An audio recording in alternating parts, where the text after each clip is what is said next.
Hey everyone, this is Lionheart. It's been a minute, been a while actually, a good while. Just been busy furthering my knowledge and fine-tuning my craft.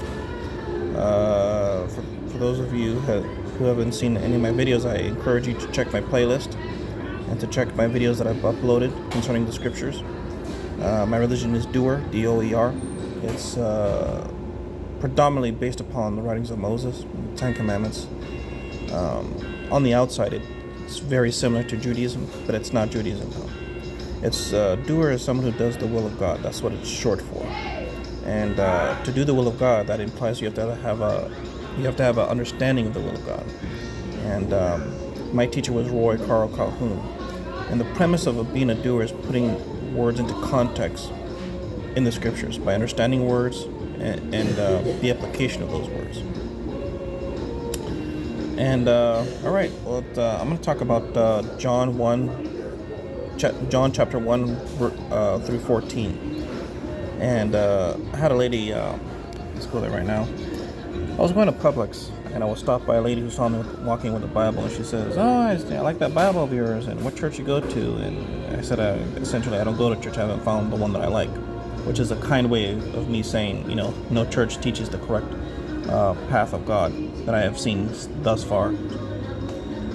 So far that I'm aware of, that my knowledge of the scriptures is far more accurate and correct than any other church that I've come across. But to be nice and to be simple, I said, I haven't found one that I like. And she got into the scriptures with me, and I indulged her. We was at a parking lot, and I was going towards Publix, and she was going to her car with her groceries. So she stopped me and wanted to have a conversation, and like I said, I indulged her. And we got on the subject of, I told her that I teach the scriptures, and she asked me, what is it that you teach? And in simplicity, because I was expecting to be on my way, that my knowledge evolves around the writings of Moses, my expertise, specifically the Ten Commandments. And then she got into this whole thing where, her essentially think that you have to focus on Jesus and not Moses. But that's essentially what she was telling me. Not studying the writings of Moses, but studying the words of Jesus. And, I said, well, the word of God was given to Moses, and Jesus promoted Moses. It even says in John, let's go there right now. Here we go. John chapter 5, 46 and 47. For had ye believed Moses, ye would have believed me. Jesus is speaking. For he wrote of me. Now that part I disagree. There's nowhere in the writings of Moses where Moses ever mentions the word Jesus. 47. But if ye believe not his writings, how will ye believe my words? So do you believe in the writings of Moses, or you do not? If you do not believe in the writings of Moses, how do you believe in Jesus' words? This is what I pointed out to her, and she was kind of stumbled with this. And another word, the Greek word for belief is, I can't pronounce it. I'll do another video. The next video that I do, I'll go into the Greek word. But the most accurate English translation is actually persuasion, not belief. In other words, this is incorrect. It's persuasion, or to be persuaded. I believe, and I'm gonna, it's too early for me to do this, but because I want to really understand the Greek word for it, and I don't have a complete understanding of it. Although I was actually studying this last night, but if my memory serves me correct, it's satui. No, you know what? Scratch that, because I'm pronouncing it wrong. So I'll leave that for a second video. But it's like pistui or estui or something like that. But tomorrow I'll have the correct pronunciation, and I'll actually show you what the word looks like, the Greek translation and strong exhaustive concordance. Because the New Testament was written from Greek to English, and the Greek word translated in English, the best translation they could come up with was actually persuasion. But later on, they decided to go with the word belief. Persuasion is accepting of something. Okay, accepting of something, or being convinced of something, being convinced of something. Persuasion. So if not persuasion, I would say acceptance. Persuasion it's a little bit tricky because most people might not know exactly what that word is. But in other words, persuasion is the correct translation, not belief. Does persuasion mean belief? Yes, it can be. That's one of the defining entries. But in this context, it's not about just believing in Moses, but believing what he wrote. The Greek word doesn't just involve believing. It also means to accept and to hold as true. See, this is why I say that even though belief is a part definition of persuasion, from Greek to English, they didn't use the word persuasion but chose the word belief. And again, the Greek word that was used here, and I tried to pronounce, but again, I'll do a second video on that, is believing something that, accepting something that you believe as true by evidence. Okay, but I see what the translator was trying to do. He was trying to shorten that to something more simplistic and where English-speaking people can better understand. But this is the wrong word. If I had to shorten it, and if I have to choose my words, choose a word to replace this in the simplistic form, is accepting of. For had ye accept Moses, you would have accepted me, for he wrote of me. For if ye believe or accept not his writings, how shall ye accept my words, or be convinced? For if ye had be convinced of Moses, you would have be convinced of me. But if ye convinced not his writings, if you're not convinced of his writings, Moses, how shall ye be convinced of my words? Another way, my personal translation would be understanding. For if ye understand Moses, you would have understand me, for he wrote of me. For if ye understand not his writings, Moses, how shall ye understand my words? But to believe is to accept as true Moses. For if ye believe to accept as true his writings, how shall ye believe accept as true my words? Jesus is talking. So in other words, to understand and to believe in Jesus' words, you have to first believe in Moses. To understand Jesus' words, you have to understand Moses' words. So there you go. In a little bit more detailed explanation, which I didn't really have time to go have time with her because she was getting in her car and I was walking to Publix. But I did mention these two verses to her. I didn't go into depth of the mistranslation. Believed is a mistranslation. The proper translation from Greek to English is persuasion. But persuasion means to be convinced of something, or to behold as true of something, or to be convinced, to have an understanding of that which you are convinced. You know, the Greek word is it's a strong word that has a much more deeper meaning. But again, the English translators from Greek to English tried to simplify that with one word, and they chose believe. But that's an incorrect word, because believe is only a part of the definition of persuasion. Persuasion has a much more deeper. It's believing that which you've been convinced as to behold as true or ultimate authority. That's essentially what persuasion is.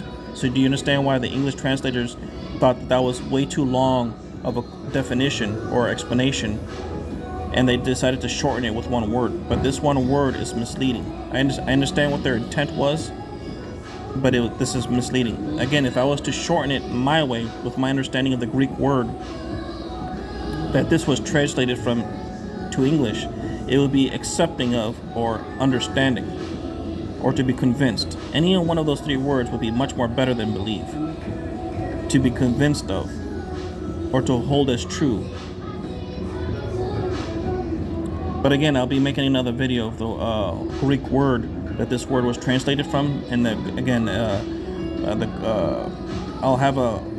I'll show the translations from Greek, the definition, and then I'm gonna give my further detail of my proper definition, why I come to my conclusion, what the proper word should be in place of this, and why the word believe is the wrong translation. That'll be my second video after this. But anyways, I won't get too much into that. So let's go. I explained this to her, and she pointed out John 1 through 14. So let's do that. But please check out my second video that comes after that. You know, it says things to come. So John chapter 1. In the beginning was the Word, and the Word was God, and the Word was, in the beginning was the Word, and the Word was with God, and the Word was God. The same was in the beginning with God. All things were made by him, and without him was not anything made that was made. In him was life, and the life was the light of men. And the light shineth in darkness, and the darkness comprehended it not. There was a man sent from God whose name was John. The same came for a witness, to bear witness of the light, and that all men through him might believe. Of him, who's the him that he's referring to? Who's the him they're referring to? It implies Jesus, but maybe he's talking about John. He was not the light, but was sent to bear witness of that light. That was the true light, which lighted every man that cometh into the world. He was in the world, and the world was made by him, and the world knew him not. He came unto his own, and his own received him not. It's not really clear who John is talking about, whether himself or someone else. Most assume Jesus, but he's not using the word Jesus. When you're explaining something, it's imperative that you don't be complicated with your words and to be clear in understanding so people are not confused. Don't be talking in riddles. Otherwise, if you do that, you leave things to interpretation of who's the him that he's referring to. Just say it. If you're talking about Jesus, just say Jesus. Simple. Don't be complicated. But he doesn't do that, so it's left to interpretation. We're not sure what John, to whom he's referring to. He or his or him. We don't know who exactly he's referring to, but most assume that it's Jesus, but that's still an assumption, although they speak as though that's fact, and that's wrong, that's incorrect. But as many as received him, to them gave he power to become the sons of God,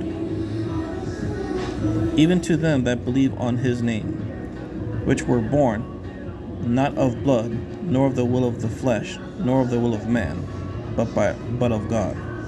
And the Word was made flesh, and dwelt amongst us. And we behold his glory, the glory as of the only begotten of the Father, full of grace and truth. John bears witness of... Okay, so let's go down all the way over here.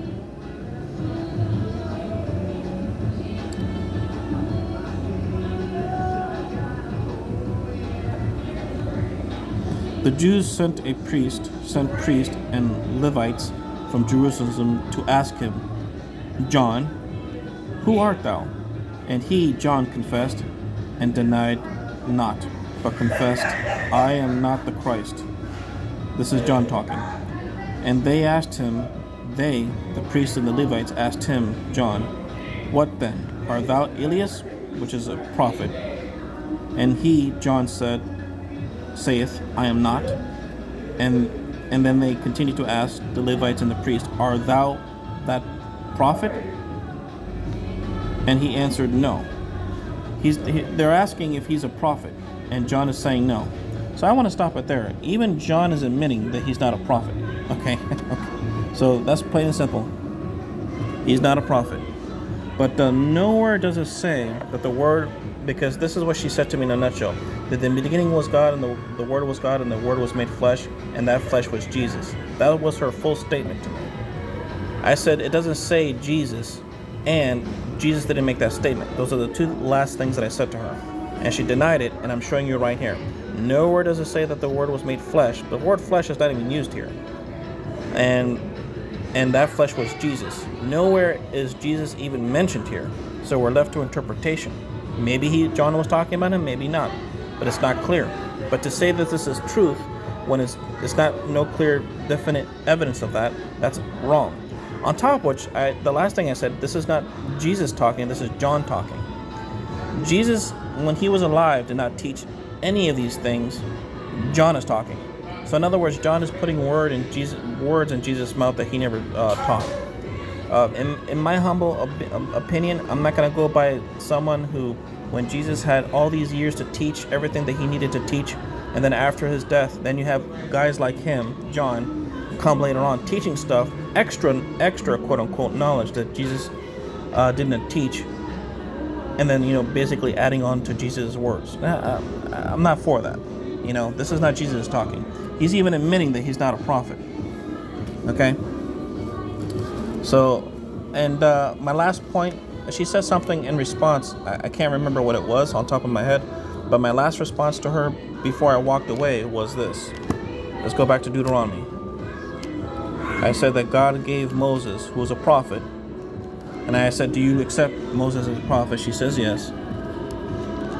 He gave Moses the understanding, instructions, doctrine, and the law of God. How to behave in society, how to treat each other, and how to live accordingly under God to achieve heaven. He didn't give this to Jesus. Now, the thing that I didn't say was, no, because she's trying to tell me to focus only on the New Testament and not the writings of Moses. What I didn't say to her, Jesus never said to focus on the New Testament or to study the New Testament. He never quotes the New Testament. The only books that existed in Jesus' time was from Genesis to Malachi.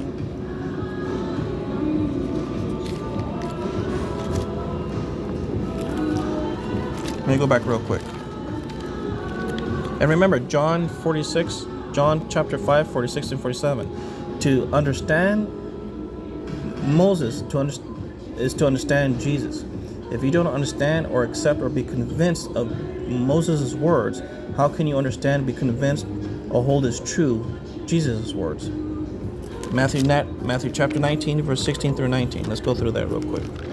I was about to show you something. Let me just go there. Let me tell